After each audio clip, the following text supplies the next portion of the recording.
and good day. My name is Jürgen Steinmetz from eTurboNews, and this is a breaking news update.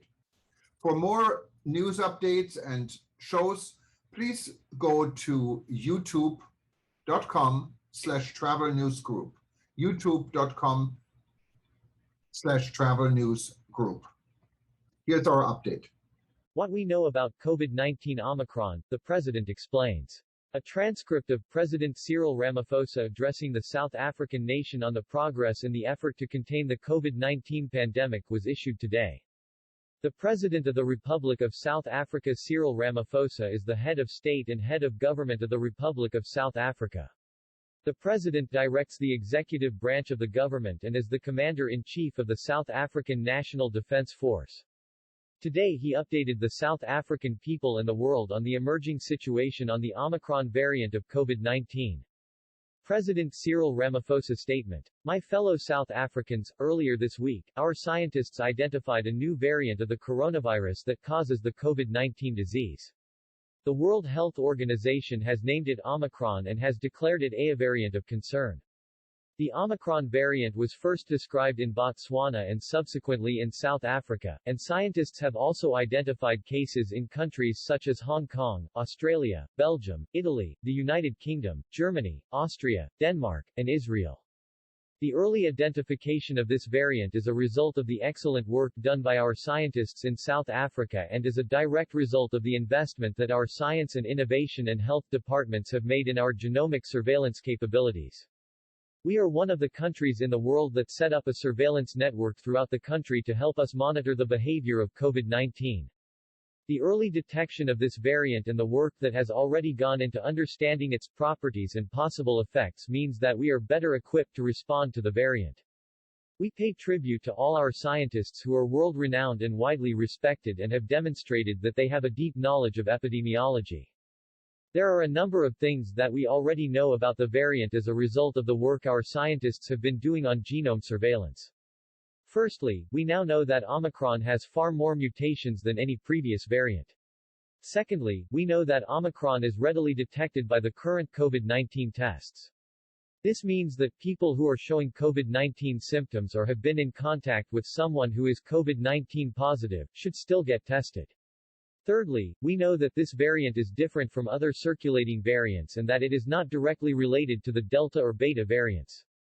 Fourthly, we know that the variant is responsible for most of the infections found in Gauteng over the last 2 weeks and is now showing up in all other provinces. There are still a number of things about the variant that we do not know, and that scientists in South Africa and elsewhere in the world are still hard at work to establish. Over the next few days and weeks, as more data becomes available, we will have a better understanding of whether Omicron is transmitted more easily between people, whether it increases the risk of reinfection, whether the variant causes more severe disease, and how effective the current vaccines are against the variant Omicron. The identification of Omicron coincides with a sudden rise in COVID-19 infections. This increase has been centered in Gauteng, although cases are also rising in other provinces.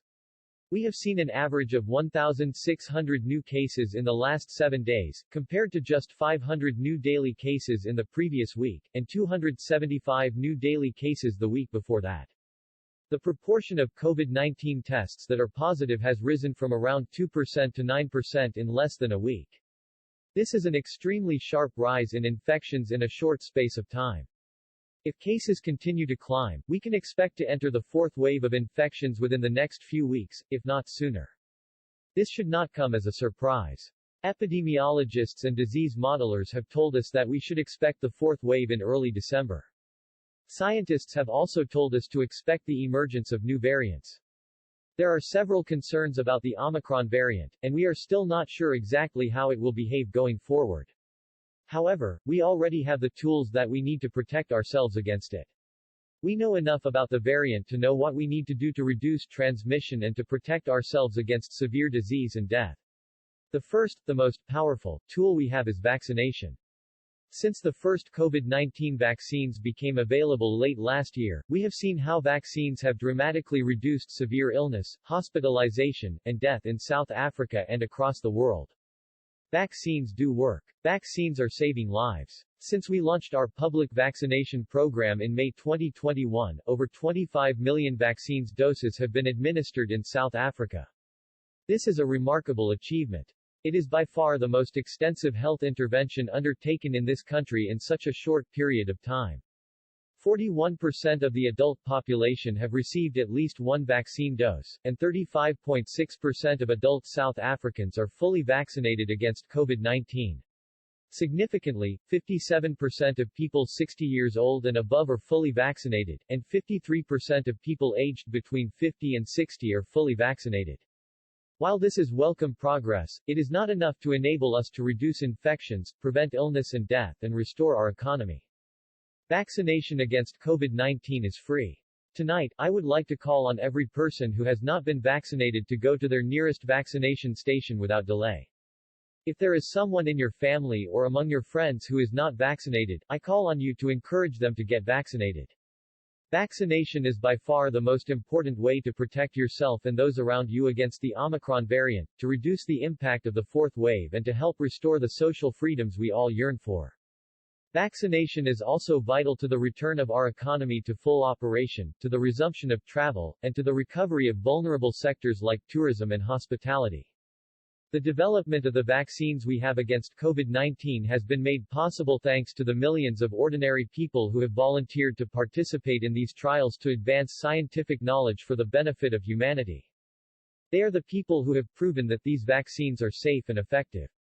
These people are our heroes. They join the ranks of the healthcare workers who have been at the forefront of the fight against the pandemic for close on 2 years, and who continue to care for the sick, who continue to administer vaccines, and who continue to save lives. We need to be thinking about the people who have been courageous when we consider getting vaccinated. By getting vaccinated, we are not only protecting ourselves, but we are also reducing the pressure on our healthcare system and our healthcare workers and reducing the risks faced by our healthcare workers. South Africa, like a number of other countries, is looking at booster vaccines for people who are at the greatest risk and for whom a booster may be beneficial. Health care workers in the Sisonke trial, many of whom were vaccinated more than 6 months ago, are being offered Johnson & Johnson booster doses. Pfizer has filed an application to the South African Health Products Regulatory Authority for a third dose to be administered after the 2-dose primary series. The Ministerial Advisory Committee on Vaccines has already indicated that it will recommend a staged introduction of boosters commencing with the older population. Other people with immunodeficiency, such as those on cancer treatment, renal dialysis, and on steroids treatment for autoimmune diseases, are allowed booster doses on the recommendation of their doctors. As individuals, as companies, and as government, we have a responsibility to ensure that all people in this country can work, travel and socialize safely. We have therefore been undertaking engagements with social partners and other stakeholders on introducing measures that make vaccination a condition for access to workplaces, public events, public transport, and public establishments. This includes discussions that have been taking place at NEDLAC between government, labor, business, and the community constituency, where there is broad agreement on the need for such measures.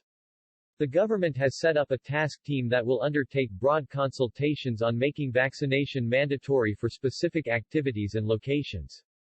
The task team will report to the Inter-Ministerial Committee on Vaccination chaired by the Deputy President, which will make recommendations to Cabinet on a fair and sustainable approach to vaccine mandates. We realize that the introduction of such measures is a difficult and complex issue, but if we do not address this seriously and as a matter of urgency, we will continue to be vulnerable to new variants and will continue to suffer new waves of infection. The second tool we have to fight the new variant is to continue to wear our face masks whenever we are in public spaces and in the company of people outside our households. There is now overwhelming evidence that the proper and consistent wearing of a cloth mask or other suitable face covering over both the nose and mouth is the best way to prevent the transmission of the virus from one person to another. The third tool we have to fight the new variant is the cheapest and the most abundant, fresh air. This means that we must try as much as possible to be outdoors when we meet people outside our household. When we are indoors with other people, or in cars, buses and taxis, we need to keep windows open to ensure that air can flow freely through the space. The fourth tool we have to fight the new variant is to avoid gatherings, particularly indoor gatherings. Mass gatherings such as major conferences and meetings, especially those that require a large number of people to be in close contact over extended periods, should be changed to virtual formats. End-of-year parties and matric year-end raves as well as other celebrations should ideally be postponed, and every person should think twice before attending or organizing a gathering. Where gatherings do take place, all the necessary COVID protocols must be closely observed.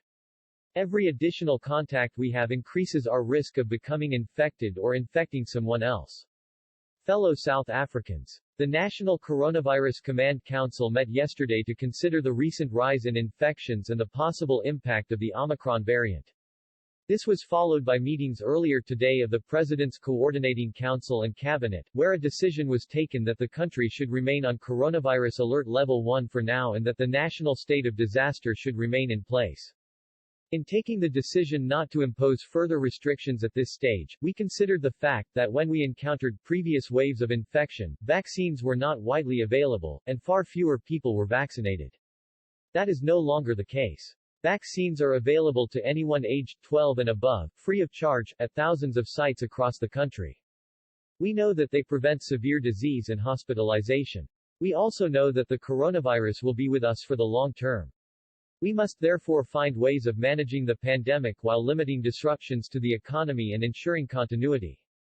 However, this approach will not be sustainable if we do not increase the vaccination rate, if we do not wear masks, or if we fail to adhere to basic health precautions. We should all remember that in terms of Alert Level 1 regulations, there is still a curfew in place from 12 midnight to 4 a.m. No more than 750 people may gather indoors and no more than 2,000 people may gather outdoors. Where the venue is too small to accommodate these numbers with appropriate social distancing, then no more than 50% of the capacity of the venue may be used. No more than 100 people are permitted at a funeral, and night vigils, after-funeral gatherings, and after-tears gatherings are not allowed. The wearing of masks in public places is still mandatory, and failure to wear a mask when required remains a criminal offense. The sale of alcohol is permitted according to the regular license conditions, but may not be sold during curfew hours. We will closely monitor infection rates and hospitalization over the coming days and will review the situation in another week. We will then need to determine whether the existing measures are adequate or whether changes need to be made to the current regulations. We have started the process of amending our health regulations so that we can review the use of the Disaster Management Act to manage our response to the pandemic, with a view to ultimately lifting the national state of disaster. We will also implement our national resurgence plan to ensure that hospitals and other medical facilities are ready for the fourth wave. We are focusing on effective clinical governance, contact tracing and screening, effective clinical care, availability of health personnel. To ensure our facilities are ready, all hospital beds that were available or required during the third wave of COVID-19 are planned and prepared for the fourth wave. We are also working to ensure that oxygen supply is available to all beds earmarked for COVID-19 care. We will continue to be guided by the World Health Organization on international travel, which advises against the closure of borders. Like most other countries, we already have the means to control the importation of variants to other countries. This includes the requirement that travelers produce a vaccination certificate and a negative PCR test taken within 72 hours of travel, and that masks are worn for the duration of travel. We are deeply disappointed by the decision of several countries to prohibit travel from a number of southern African countries following the identification of the Omicron variant. This is a clear and completely unjustified departure from the commitment that many of these countries made at the meeting of G20 countries in Rome last month. They pledged at that meeting to restart international travel in a safe and orderly manner, consistent with the work of relevant international organizations such as the World Health Organization, the International Civil Aviation Organization, the International Maritime Organization, and the OECD. The G20 Rome Declaration noted the plight of the tourism sector in developing countries, and made a commitment to support a rapid, resilient, inclusive and sustainable recovery of the tourism sector.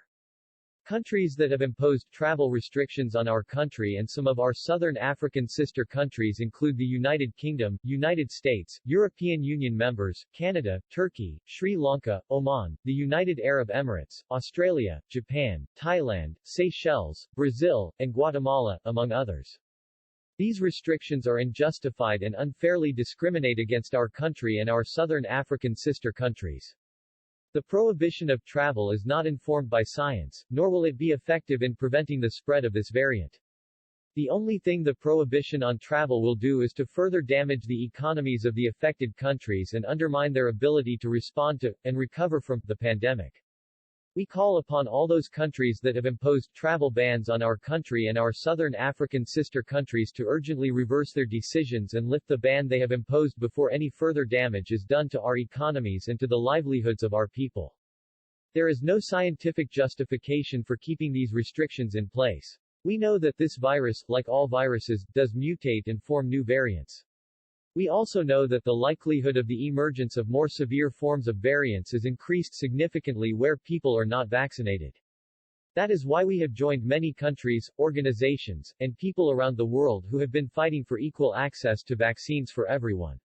We have said that vaccine inequality not only costs lives and livelihoods in those countries that are denied access but that it also threatens global efforts to overcome the pandemic.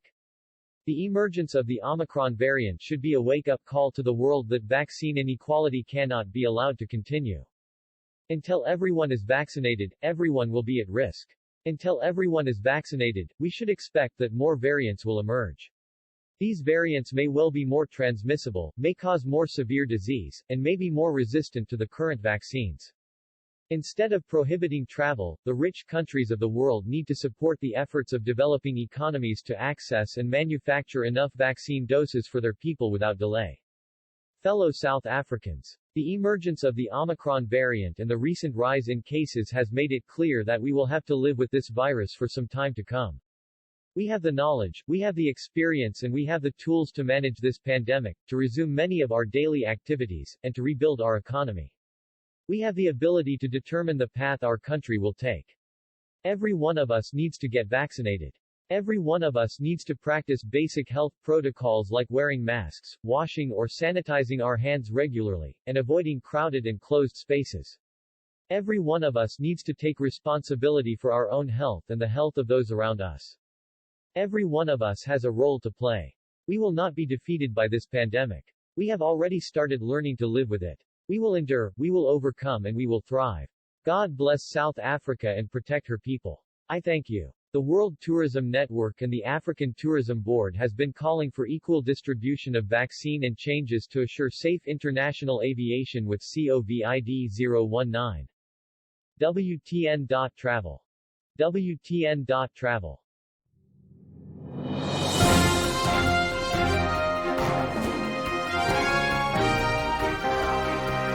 Thank you for listening to our news update. There's more on youtube.com/travel news group, or you can read us, of course, in going to our news portal at eTurboNews.com or travelnews.online.